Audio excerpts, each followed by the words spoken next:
Hello friends and welcome to the Exams Made Simple. So this is 4th of May 2024 the Hindu newspaper analysis. 4 मई 2024 का Hindu analysis देखेंगे। शुरू करने से पहले आप लोग से एक रिक्वेस्ट रहेगी कि please do like the video, like करना ना भूलें, वीडियो को शेयर करना ना भूलें।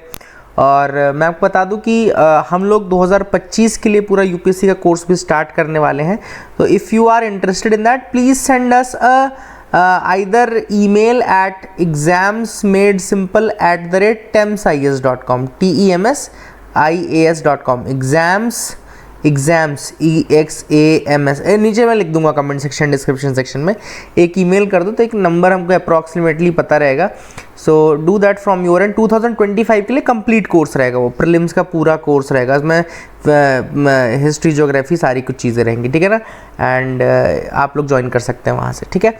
और जो लोग करंट अफेयर्स या फिर CSAT का ज्वाइन करना चाहते हैं वो तो अभी लिंक ऑलरेडी है वेबसाइट में आकर के आप वहाँ से ज्वाइन कर लें। अभी भी टाइम है, 1.5 महीने का आपके पास, तो आराम से आप कर सकते हैं।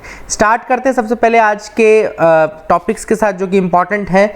एक एक करके फ्रेंड से ही चलेंगे। 2 टॉपिक इंपॉर्टेंट आपको मिलेंगे एडिटोरियल से पहले, वो मैं आपको बताता हूँ। पहला टॉपिक आपको दिख रहा होगा कि इंडिया का प्रेस फ्रीडम स्कोर जो है it has fail over the last year. अब ये एक तो आपको पता चलना चाहिए कि प्रेस फ्रीडम इंडेक्स निकालता कौन है, ठीक है ना। तो एक जो पहला क्वेश्चन होगा कि प्रेस फ्रीडम इंडेक्स निकालता कौन है, उसका आंसर है RSF यानी कि Reporters Sans Frontieres, Reporters Without Borders बोलते हैं इनको। जैसे एक डॉक्टर्स सैंस फ्रंटियर्स है ना, उसमें उसको बोलते हैं डॉक्टर्स विदाउट बॉर्डर्स बोलते हैं, ठीक है। ऐसे ही आपका यहाँ पे रिपोर्टर्स साइंस फ्रंटियर्स करके संस्था है जिसको हम बोलते हैं रिपोर्टर्स विदाउट बॉर्डर्स। इन्होंने निकाली है प्रेस फ्रीडम इंडेक्स। अच्छा, जो स्कोर है इंडिया का ज़रूर गिरा है लेकिन रैंकिंग इंडिया की इंप्रूव हुई है। तो एक ये फैक्ट याद रखेगा। अच्छा, अब आप बोलेंगे कि सर स्कोर गिरा तो रैंकिंग कैसे इंप्रूव हो गई, तो मतलब दूसरों ने और गंदा परफॉर्म किया इसीलिए, है ना। तो ये देखो आपको यहाँ इस टॉपिक में यही बताया गया है कि इंडिया का जो स्कोर है that has fail over the last year. 36.62 था पहले, तो अब 31.28 हो गया। मतलब 36.62 से घट करके 31.28 रह गया है। रिपोर्टर्स विदाउट बॉर्डर्स की स्कीम है, रिपोर्टर्स सैंस फ्रंटियर, जो उसका फ्रेंच नेम है वो है रिपोर्टर्स सैंस फ्रंटियर्स, ठीक है ना। इंडिया की रैंकिंग हालांकि इंप्रूव हुई है फ्रॉम 161 इन 2023 टू 159 इन 2024। मतलब कि 161 रैंकिंग थी हमारी कब, 2023 में सॉरी, और इस साल 159 2024 में हमारी रैंकिंग कितनी है 159 2024 की रैंकिंग है, ठीक है ना। तो अब आप वही स्कोर क्यों गिरा, क्यों स्कोर गिरने से हमारी रैंकिंग ऐसे इंप्रूव हो गई, क्योंकि जो बाकी लोग हैं उन्होंने और गंदा परफॉर्म किया and that was the main reason why our ranking improve, ठीक है ना। अब यहाँ पे ऑलरेडी हमारी गवर्नमेंट ने पास्ट में भी इंटरनेशनल रैंकिंग जो है प्रेस फ्रीडम की उसको misinformation and propaganda driven बताया है। मतलब कि we are not aligning ourselves with the ranking and with the rating as well. But obviously बात है, ये जो रैंकिंग्स होती हैं इनसे थोड़ा क्यूज मिलने चाहिए। कुछ आप देखो इनको पूरा सही तो नहीं मान सकते, ऑब्वियसली बात है। बहुत सारे एजेंडाज होते हैं, बहुत सारे प्रोपेगेंडाज होते हैं जो दूसरी कंट्रीज भी कैरी फॉरवर्ड करती है।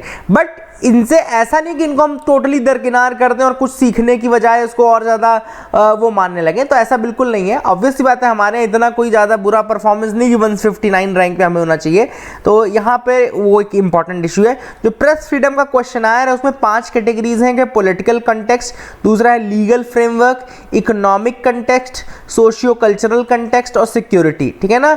और सारे में ही हमारा जो परफॉर्मेंस है वो गिरा है, याद रखिएगा। एंड हमें इंडिया का जो मीडिया है it has officially been termed as unofficial state of emergency, याद रखिएगा, अनऑफिशियल स्टेट ऑफ इमरजेंसी बोल रहे हैं। अब ये सब वो ऑब्वियस बात है प्रोपेगेंडा ड्रिवन है, इंडिया की छवि खराब करने के लिए, हमारी सॉफ्ट पावर को वीक करने के लिए सब किया जाता है। एक और चीज़ है, अगला पॉइंट इसी में कि यूएस की रैंकिंग में स्लिप हुई है। तो आपको याद रखना है रैंक जो है 45 थी यूएस की पहले, अब 55 हो गई। तो 45 से घट करके उसकी रैंकिंग 55 पे पहुंच चुकी है। तो यूएस में भी आपको एक इस तरीके का शिफ्ट देखने को मिलेगा। तो I hope you got clarity regarding this first news item. अगली न्यूज जो है वो है India and Indonesia they agree to enhance the defence industry cooperation और कोलैबोरेशन, ठीक है ना। तो इंडिया और इंडोनेशिया जो है इन्होंने एग्री किया है कि वो इन्हेंस करेंगे collaboration in the areas of defence industry. एक तो डिफेंस इंडस्ट्री में, दूसरा मेरीटाइम सिक्योरिटी में, तीसरा मल्टीलेटरल कोऑपरेशन में। और ये 7th India Indonesia joint defence cooperation committee की मीटिंग हो रही थी। कौन सी थी? India Indonesia joint defence cooperation committee meeting थी, 7th मीटिंग थी और उसमें ये डिसीजन लिया गया। ठीक है ना। अब यहाँ पर एक जो हमको चीज़ हमारे काम की आएगी वो क्या आएगी? वो आएगी इंडोनेशिया का मैप, है ना। ऑब्वियसली बात है, हमको इंडोनेशिया का मैप देखना चाहिए।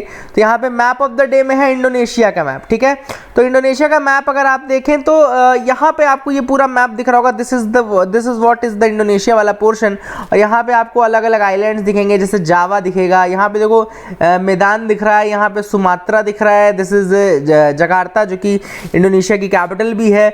और ये बैंडंग भी आपको दिख रहा है। बैंडंग कॉन्फ्रेंस बहुत फेमस कॉन्फ्रेंस है। चलो आपके लिए छोटा सा क्वेश्चन दे देते हैं कि ये बैंडंग क्यों फेमस है, why is this Bandung conference famous, है ना। तो ये एक छोटा सा सवाल आप लोग के लिए रहेगा, बैंडंग कॉन्फ्रेंस क्यों फेमस है। तो ये आप मुझे आंसर बताइएगा। ठीक है, और ये पूरा यहाँ पे देखो, यहाँ पे बोर्नियो भी है, दिस इज बोर्नियो वाला पोर्शन। ये पूरा सुंडा आइलैंड का पार्ट है, सुंडा आइलैंड में पड़ता है ना। ये पूरा आपका इंडोनेशिया है, दिस कंप्लीट इज इंडोनेशिया। और यहाँ पे आपका फिर पापा न्यू गिनी वाली कंट्री भी पड़ती है, पापा न्यू गिनी है, and all this things are there. Water bodies में सेलेबस सी यहाँ पे आपको दिख रहा होगा। साउथ चाइना सी तो ऊपर है ही, ऑब्वियस सी बात है, South China Sea is there. Indian Ocean का पार्ट है, इंडियन ओशन ये सुमात्रा आपको मिलेगा। और बैंडंग मैंने आपको दिखा दिया है, मैदान आपको दिखा दिया है। और यहाँ पे आपको सेमारंग ये नाम भी याद रखना, सेमारंग। अगर यूपीएससी आपसे मैच द कॉलम में पूछ ले कि ये कहाँ पर लोकेशंस हैं तो वो भी आपको पता होना चाहिए। तो कुछ जो इंपॉर्टेंट है फिर एक बार देख लेते हैं। मैदान आपको दिखा दिया ना, पडांग दिखा दिया, पालेमबैंग दिखा दिया, सुमात्रा दिखा दिया, और बैंडंग दिखा दिया, जकार्ता, सेमारंग, जावा, सुराबाया, है ना। और सुंडा आइलैंड्स और लेसर सुंडा आइलैंड्स दोनों यहीं पे हैं, उनके बीच में ही ये पाया जाता है। देन फ्लोरेस सी आपको यहाँ पे दिखना है, फ्लोरेस सी, FLO फ्लोरेस RES, फ्लोरेस सी। इंडियन ओशन तो मैंने बता ही दिया। ऊपर ये सिलेबस सी वाला पार्ट है, ये भी आपको दिखना चाहिए इस सिलेबस। और इक्वेटर भी इससे पास करता है, तो आप देख लीजिए इंडोनेशियन उससे इक्वेटर भी 0 डिग्री उससे भी पास करता है। तो ये भी एक इंपॉर्टेंट फैक्ट हो जाता है जो आप लोग को पता होना चाहिए। तो I hope you got clarity regarding these facts, और आपको समझ में आ गए होंगे। और ये थे कुछ इंपॉर्टेंट न्यूज़ आर्टिकल जो कि एडिटोरियल से पहले थे, जो हमको देखने थे। ठीक है, आई hope you got clarity regarding that. मुड़ते हैं लास्ट की तरफ, वहाँ से आते हैं और कुछ और इंपॉर्टेंट न्यूज़ आर्टिकल्स देखते हैं एडिटोरियल से पहले। तो एक यहाँ पे आपको दिख रहा होगा, aide of Martin Luther King among 19 others awarded with the top US civilian honour. तो ये मार्टिन लूथर किंग के साथ थे Clarence B Jones. Martin Luther King Junior आपको पता होंगे, है ना। एंड ही वाज मतलब जो उस समय ब्लैक कम्युनिटी जो थी अमेरिका में, जो वहाँ पे सिविल राइट्स के लिए प्रोटेस्ट कर रही थी, उसमें बहुत वोकल थे Martin Luther King junior. And Martin Luther King Junior का असैसिनेशन हुआ था, वो ऊपर खिड़की में खड़े चाय पी रहे थे तो उनको गोली मार दी गई थी बाहर से। उनका बहुत फेमस एक स्पीच है, अगर आप लोगों ने नहीं सुना है तो एक बार सुनिएगा ज़रूर। I have a dream, just search this and you will find. वो लिंकन स्क्वायर में उन्होंने बोला है, फेमस अब्राहम लिंकन की बहुत बड़ी सी प्रतिमा है, उसके सामने ही खड़े होकर उन्होंने बोला है। And that is a very very famous, one of my most favourite speeches जो कि मैंने सुनी है, आई हैव अ ड्रीम। बहुत पावरफुली डिलीवर की गई थी मार्टिन लूथर किंग जूनियर की। एंड ये देखो यहाँ पे लिखा गया कि जो क्लैरेंस बी जोन्स है, he has helped in writing the opening paragraph of that I have a dream. तो काफ़ी फेमस, इनका भी काफ़ी बड़ा रोल रहा है उनके साथ। तो क्लैरेंस बी जोन्स, इनका नाम आप याद रखेगा, is the aide of Martin Luther King Junior. Martin Luther King Junior का मैंने आपको बता दिया सिविल राइट्स में उनका योगदान था, असैसिनेशन हुआ था, और लास्ट मैंने आपको उनके बारे में बता दिया कि वो ऑलरेडी मतलब आई हैव अ ड्रीम नाम का बहुत फेमस स्पीच है। China sends a probe to get samples from the far side of the moon. अब ऑब्वियसली बात है, आपको पता है far side of the moon जो है मतलब जहाँ पे अभी तक कोई लैंड नहीं किया, वहाँ पे चाइना ने ऑलरेडी लैंडिंग की हुई है ना। एंड चैंग ई नाम इसका याद रखना, Chang'e, the name is Chang'e, तो उनका जो मिशन था उसका नाम ज़रूर याद रखना, CHANG, चैंग-ई करके बोलते हैं इसको, जो कि यहाँ पे लिखा है रॉकेट कैरिंग द चैंग-E6 लूनार प्रोब, है ना, ये आपको याद रखना है। अब यहाँ पे एक और याद रखना है इसमें चीज़ें, जैसे चाइना जो है क्या कर रहा है, तो China is actually wanting to get the samples from the far side of the moon, far side of the moon से सैंपल्स लाना चाहता है। प्लस चाइना का एक और एम है कि 2030 तक वो एस्ट्रोनॉट्स वहाँ पे पुट करना चाहता है, ठीक है ना, स्पेस स्टेशन बना करके अपना खुद का स्पेस स्टेशन बना के 2030 तक वहाँ पे एस्ट्रोनॉट्स को रखना चाहता है। तो ये कुछ एम है जो स्पेस सेक्टर में आपको पता होना चाहिए। Hope you got clarity regarding that as well. आगे मूव करते हैं, यहाँ पे 2 न्यूज़ आर्टिकल्स आपको दिखेंगे इकोनॉमी पेज से। एक तो SPDs के बारे में हम जानेंगे, ये STDs नहीं है, मतलब सेक्सुअली ट्रांसमिटेड डिसीज नहीं है, स्टैंड अलोन प्राइमरी डीलर्स हैं, SPDs हैं। और दूसरा स्पाइस बोर्ड के बारे में जानेंगे, दोनों के बारे में जानते हैं। एक पहले तो स्टैंड अलोन प्राइमरी डीलर्स के बारे में जान लेते हैं। Let's study about stand alone primary dealers. तो stand alone primary dealers basically ऐसे फाइनेंशियल इंस्टीट्यूशंस होते हैं जो कि which are specifically authorised by the Reserve Bank of India to deal in government security. Government security में deal करने के लिए इनको स्पेशल ऑथराइजेशन मिलता है। ये गवर्नमेंट सिक्योरिटीज खरीदे बेची में वो करते हैं, and they play a very crucial role in ensuring the smooth and efficient flow of the government borrowing. तो अब देखो, गवर्नमेंट बोरोइंग करने के लिए क्या करता है, गवर्नमेंट सिक्योरिटी रिलीज करेगा। गवर्नमेंट सिक्योरिटी रिलीज करेगा तो ये जो इंस्टीट्यूशंस हैं ये गवर्नमेंट सिक्योरिटीज की खरीदी बेची ये करते हैं, ठीक है ना। अब ऑथराइजेशन कहाँ से मिलता है, तो ऑब्वियस सी बात है, they are basically registered as NBFCs, जिनको नॉन बैंकिंग फाइनेंशियल इंटरमीडियरीज या नॉन बैंकिंग फाइनेंशियल कंपनीज के रूप में रजिस्टर किया जाता है, और ये रिजर्व बैंक ऑफ इंडिया के साथ रजिस्टर्ड रहते हैं, एंड इनको eligibility criteria Reserve Bank of India ही सेट करता है। And their core function is basically, the core function is to subscribe to government bonds which are issued by RBI during auctions. ये open market operations का नाम आपने सुना है ना। ओपन मार्केट ऑपरेशंस में RBI क्या करता है, गवर्नमेंट सिक्योरिटीज की खरीदी और बेची करता है ना। गवर्नमेंट सिक्योरिटीज की खरीदी बेची ओपन मार्केट ऑपरेशंस में होता है। तो ये जो कंपनीज हैं, ये जो NBFCs हैं, बेसिकली ये इसी में इन्वॉल्व रहती हैं, इनका प्राइमरी काम यही होता है। एंड अब एक बार इन्होंने खरीद ली तो ये प्राइमरी डीलर्स हैं ना, क्योंकि फर्स्ट हैंड गवर्नमेंट सिक्योरिटी यही खरीद रहे हैं, इसलिए प्राइमरी डीलर्स हैं। एंड फिर ये सिक्योरिटीज सेकेंडरी मार्केट में भी जाके बेच सकते हैं। मान लो सपोज करो आपने RBI से डायरेक्टली 100 रुपए की गवर्नमेंट सिक्योरिटी खरीद ली, तो आप तो क्या हो गए, आप एक्स जो व्यक्ति हो आप हो गए प्राइमरी डीलर, है ना, क्योंकि आपने फर्स्ट हैंड खरीदी डायरेक्ट, जो ताजी निकली वो तेल से निकल के आई। तो अब आपने क्या किया, अब आपको बीच में पैसों की जरूरत हो गई, तो आपने ये 100 रुपए का जो गवर्नमेंट सिक्योरिटी है किसी दूसरे वाई नाम के व्यक्ति को बेच दिया। तो ये जो अब सेकंड हैंड काम हो गया ना, ये सेकेंडरी डीलर होता है ना। तो ये आपको थोड़ी चीजें पता होनी चाहिए। और फॉरेन एक्सचेंज में 2018 में RBI ने अलाउ किया था SPDs को कि ऑफर कर सकते हैं फॉरेन एक्सचेंज प्रोडक्ट्स को भी, वो क्लाइंट्स को ऑफर कर सकते हैं, including the foreign portfolio investors. लेकिन फॉरेन जो डीलिंग थी, फॉरेक्स डीलिंग्स थी, वो उनकी नॉन कोर एक्टिविटी में आता है। और इसके अलावा RBI ने रिसेंटली परमिट किया है SPDs को कि वो बोरो कर सकते हैं foreign currency from specific authorised entities for operational purposes. मतलब अपने ऑपरेशनल पर्पसेस के लिए वो बोरो कर सकते हैं foreign currency from authorised entities. तो ये इंपॉर्टेंट फैक्ट्स जो आपको याद रखने हैं। अब ये पैसा लेंगे फॉरेन एंटिटीज से, तो कहाँ लेंगे, तो एक होता है नॉस्ट्रो अकाउंट होता है, तो वो भी जान लो। नॉस्ट्रो का मतलब होता है अवर्स, मतलब कि एक ऐसा account which is held by a bank in a foreign currency at another bank in another country, ठीक है ना। मान लो अमेरिका में गए, आप अमेरिका में गए, अब आपका बैंक मान लो एक्सिस बैंक है ना, एक्सिस बैंक इंडिया का बैंक है, लेकिन अमेरिका में एक्सिस बैंक को अगर अमेरिकन करेंसी होल्ड करनी है तो उसको भी अमेरिका के किसी बैंक में एक अकाउंट खुलवाना पड़ेगा। मतलब हमारे बैंक को दूसरी कंट्री में दूसरे बैंक में अकाउंट खुलवाना पड़ेगा, तो वो होता है नॉस्ट्रो अकाउंट। और नॉस्ट्रो अकाउंट उनके लिए होता है वोस्ट्रो अकाउंट, है ना, वो उसको वोस्ट्रो अकाउंट, जैसे हम इसको अवर्स बोल रहे हैं ना, तो वोस्ट्रो का मतलब होता है योर्स, है ना, वोस्ट्रो का मतलब होता है योर्स, मतलब दूसरे का अकाउंट जो खुला है उस कंट्री में। तो नॉस्ट्रो जो है वो अवर्स होता है, वोस्ट्रो होता है मतलब योर्स। तो अब यहाँ पे एग्जांपल भी देखो कि बैंक A है, कंट्री X में नॉस्ट्रो अकाउंट होगा, बैंक B में, कंट्री Y में, ठीक है ना। तो ये अलग इंपॉर्टेंट चीज़ है, याद रखिएगा। मतलब यहाँ पे एग्जांपल ये है bank A in country X, मतलब कि हमारे एक्सिस बैंक कर दिया और कंट्री इंडिया हो गई। इसका नॉस्ट्रो अकाउंट होगा अमेरिकन बैंक में, जो कि अमेरिका में होगा, है ना। यही एग्जांपल मैंने आपको दिया था ना कि दूसरी कंट्री में दूसरे बैंक में हमारी कंट्री के बैंक का एक अकाउंट होगा जिसको नॉस्ट्रो अकाउंट बोलते हैं, ठीक है। तो याद रखिएगा, I hope you got clarity regarding that as well. अगला जो टॉपिक था मैं आपको बताने वाला था वो था स्पाइस बोर्ड ऑफ इंडिया का।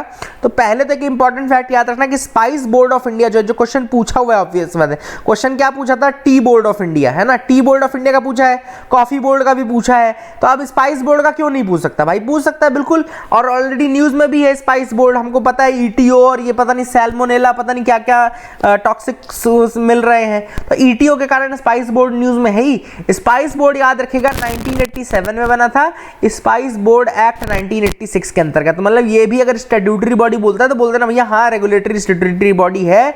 और स्पाइस बोर्ड कंस्टिट्यूट हुआ था 1987 में, स्पाइसेस बोर्ड एक्ट 1986 के अंतर्गत। मिनिस्ट्री आती है ministry of commerce and industry, flagship organisation है for development and world wide promotion of Indian spices. Bharat के स्पाइसेस को वर्ल्ड वाइड प्रमोट करने के लिए इसको मतलब बनाया गया, इसका मैंडेट है। और इसका इंटरनेशनल लिंक ऑब्वियस सी बात है, बहुत सारी एक्टिविटीज ये करता है जिसमें इंडियन स्पाइसेस को प्रमोट करना है, maintenance monitoring and quality of export की क्वालिटी को मेंटेन करना है, फाइनेंशियल एंड मटेरियल सपोर्ट भी ये देते हैं, इंकरेजिंग ऑर्गेनिक प्रोडक्शन उसको इंकरेज करते हैं, फार्मर्स को गाइडेंस देते हैं, इंफ्रास्ट्रक्चर को फैसिलिटेट करते हैं, registration and licensing of the spice exporters. तो ये सारे जो हैं काम हैं जो कि आपको समझ में आने चाहिए। I hope you got clarity regarding these as well. तो काफ़ी इंपॉर्टेंट 6 टॉपिक्स अभी हमने डिस्कस कर लिए हैं, आप मेरे साथ बिल्कुल आगे बढ़ सकते हैं। अब ये तो फालतू पेज है, ये पेज और ये पेज भी फालतू है, ये पेज भी फालतू है, बिल्कुल मत पढ़ना, टाइम वेस्ट मत करना। एडिटोरियल पहला जो हम डिस्कस करेंगे वो है this is the year to get the SDG goal back on track. तो यहाँ पे ऑथर ने बोला भैया कि जो एसडीजी, ये तो हमने डिस्कस कर लिया, हाँ, this is the year to get SDG goals back on track. तो अभी आप basically United Nation summit on sustainable development goals, ये अभी रिसेंटली हुआ जिसमें इसका एसेस किया गया परफॉर्मेंस। सस्टेनेबल डेवलपमेंट गोल्स आप सबको पता है कब आए थे, 2015 में आए थे, और 2015 में 17 सस्टेनेबल डेवलपमेंट गोल्स आए, 17 एसडीजीज आए, जिसमें ये कहा गया कि भैया 2030 तक आपको इनको फुलफिल करना है। ऑब्वियस सी बात है, कोविड बीच में आ गया तो हम ऑलरेडी 2 से 3 साल अपने शेड्यूल से थोड़ा पीछे चले गए, लेकिन अभी भी यूनाइटेड नेशंस ने आइडेंटिफाई किए 5 की एरियाज फॉर अर्जेंट एक्शन, 5 की एरियाज फॉर अर्जेंट एक्शंस। जैसे पहला उन्होंने कहा कि you need stronger government commitment, you need strong government commitment, that is the first thing, ठीक है ना। एक सेकंड, ये क्या है,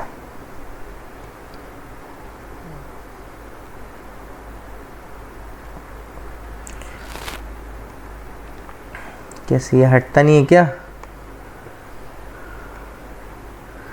तो और बड़ा हो गया। एक second, just give me a minute. हाँ ओके, तो यहाँ पे उन्होंने पहला तो बोला कि भाई गवर्नमेंट को स्ट्रॉन्ग कमिटमेंट रखने पड़ेंगे।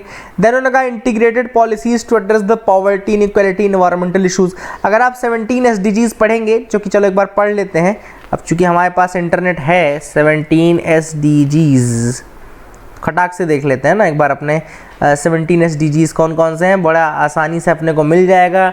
ये इमेज है प्यारी सी तो नहीं है, साफ नहीं दिख रहा है इसमें, देखिए कौन सी साफ वाली, चलो ये साफ वाली है, यहाँ पे खोल लेते इसको। ओके, तो हाँ, तो जैसे पहला आप अगर एसडीजी पढ़ोगे तो फर्स्ट एसडीजी आप सबको दिख रहा होगा, यहाँ पे है नो पॉवर्टी, ये एज इट इज क्रम में याद रखना। दूसरा है नो हंगर, 0 हंगर। तीसरा है गुड हेल्थ एंड वेलबींग। चौथा है क्वालिटी एजुकेशन। पांचवा है जेंडर इक्वालिटी। छठा है क्लीन वाटर एंड सैनिटेशन। सातवां है अफोर्डेबल एंड क्लीन एनर्जी। आठवां है decent work and economic growth. नौवां है इंडस्ट्री, इनोवेशन एंड इंफ्रास्ट्रक्चर। 10वां है रिड्यूस्ड इनइक्वालिटीज़। 11th है सस्टेनेबल सिटीज़ एंड कम्युनिटीज़। 12वां है रिस्पॉन्सिबल कंजम्पशन एंड प्रोडक्शन। 13 है climate action. Life below water 14 है। लाइफ ऑन लैंड 15 है। पीस, जस्टिस, स्ट्रॉन्ग इंस्टीट्यूशन 16वां है। And partnership for the goals 17वां है। ये 17 एसडीजीज हैं, मैंने आपको सारे बता दिए हैं, याद रखिएगा, भूलिएगा नहीं, ठीक है ना। आगे देख लेते हैं और क्या इंपॉर्टेंट चीज़ें हैं। तो ऑथर ने ये भी कहा है कि भैया हाँ इसमें और कुछ पॉइंट्स हैं। स्ट्रेंथेंड नेशनल एंड सब नेशनल इंस्टीट्यूशंस, मतलब अपने इंस्टीट्यूशंस को स्ट्रेंथन करना है, यूएन डेवलपमेंट सिस्टम को और इफेक्टिव बनाना है, इंक्रीज करना है इंटरनेशनल सपोर्ट को, ठीक है ना। अभी तक जो रिपोर्ट है उसका ये कहना है कि एसडीजीज जो है बहुत ज़्यादा सक्सेसफुल नहीं हुए हैं, अभी भी बहुत कुछ करना बाकी है। एक्चुअली यूएन की रिपोर्ट थी फ्यूचर इज नाउ, जिसने कहा है कि भैया हमको कुछ इंपॉर्टेंट चेंजेस करने हैं, जिसमें एक चेंज तो गवर्नेंस में होगा, दूसरा इकोनॉमी में होगा, तीसरा इंडिविजुअल एंड इसमें कलेक्टिव एफर्ट्स में होगा, देन साइंस एंड टेक्नोलॉजी में। ये 4 लीवर्स हैं जो कि चेंज लाएंगे, एक तो गवर्नेंस, दूसरा इकोनॉमी इन फाइनेंस, तीसरा individual and collective action and चौथा साइंस एंड टेक्नोलॉजी, ठीक है ना। और इसी साल को उन्होंने कहा कि भैया इसको ईयर ऑफ एक्शन बनाओ, ठीक है। अब हम आते हैं दूसरे एडिटोरियल में, जो हम डिस्कस करेंगे हैप्पी मॉन जैकब का आर्टिकल है the paradox of India's global rise and regional decline. देखो पैराडॉक्स का मतलब ही होता है दो कॉन्ट्राडिक्टरी चीजें। तो पहली तो है इंडिया का ग्लोबल राइज, ग्लोबली हम राइज कर रहे हैं लेकिन रीजन में हम अपने डिक्लाइन कर रहे हैं। तो बड़ा प्यारा आर्टिकल है, कुल मिलाकर के एक तरीके से बहुत प्यारा टॉपिक है। इसमें ऑथर ने पहले तो ग्लोबल राइज के एग्जांपल दिए कि भाई इंडिया की जो इकोनॉमिक ग्रोथ है, मिलिट्री स्ट्रेंथ है, यूथफुल पॉपुलेशन है, वो बहुत ज़्यादा बढ़ रही है और ग्लोबल राइज में मदद कर रही है। देन हम इंटरनेशनल ग्रुपिंग जैसे कि G20 में पार्टिसिपेट करते हैं, इंडो पैसिफिक में करते हैं, है ना। हमारे ऑलरेडी क्वाड ग्रुप में हमें वो जगह मिली है। ग्लोबल फोकस इंडो पैसिफिक पे है, इंडिया सेंट्रल पोजीशन होल्ड करता है इंडो पैसिफिक में, तो काफ़ी इंपॉर्टेंट हमारा राइज तो हो ही रहा है। लेकिन अगर हम रीजनली देखें तो कोल्ड वॉर से ज़्यादा हमारी पोजीशन आज डिक्लाइन हो चुकी है। साउथ एशिया में भी डिक्लाइन हुई है और प्लस पूरे एशिया में डिक्लाइन हुई है। साउथ एशिया में क्योंकि कि म्यांमार हमसे बात नहीं करना, साउथ एशिया में हालांकि म्यांमार नहीं आता है, ये गलती मत करना, म्यांमार नहीं आता है, लेकिन कोई भी नेबर हमसे खुश नहीं है। बांग्लादेश के साथ हमारा डिस्प्यूट है, नेपाल के साथ हमारा काला पानी डिस्प्यूट चल रहा है, पाकिस्तान के साथ ऑलरेडी हम डिस्प्यूट में है, मालदीव्स हमारे पीछे हाथ धो के पड़ी गया है। तो एक ये इंपॉर्टेंट चीज़ है। दूसरा एशिया में चाइना हमारे पीछे पड़ा हुआ है, चाइना से हमारे इशूज़ अच्छे नहीं है ना। यूएस ने ऑलरेडी मतलब US withdrawal and China filling the void, ये भी काफ़ी इंपॉर्टेंट है कि यूएस भी यहाँ से जा रहा है, मिड एशिया से भी, वेस्ट एशिया से भी जा रहा है और वहाँ पे चाइना अपना बढ़ाती जा रही है ना। China has been a major rise in the power, that is the thing which is there. India को क्या करने की ज़रूरत है? सबसे पहले हमको समझना चाहिए कि हमको एक्नॉलेज करना पड़ेगा कि yes we are in a weak position. ये एक्नॉलेज जब तक नहीं करेंगे तब तक हम अपनी पोजीशन को स्ट्रांग नहीं कर पाएंगे। मैरीटाइम लोकेशन को लेवरेज लो, वहाँ पे अपने पार्टनरशिप्स इंडो पैसिफिक रीजन के नाम पे स्ट्रांग करो। इंडिया की सॉफ्ट पावर जो है उससे हम अपनी परफॉर्मेंस और इंप्रूव करें। कॉन्फ्लिक्ट मैनेजमेंट इनिशिएटिव्स लेने चाहिए, है ना। All this things are there. So I hope you got clarity regarding the overall analysis of the day. आपको समझ में आ गया होगा। That is it for this newspaper analysis. Like जरूर करिए, शेयर जरूर करिए। Keep loving us, keep sharing us. Thank you, have a nice day.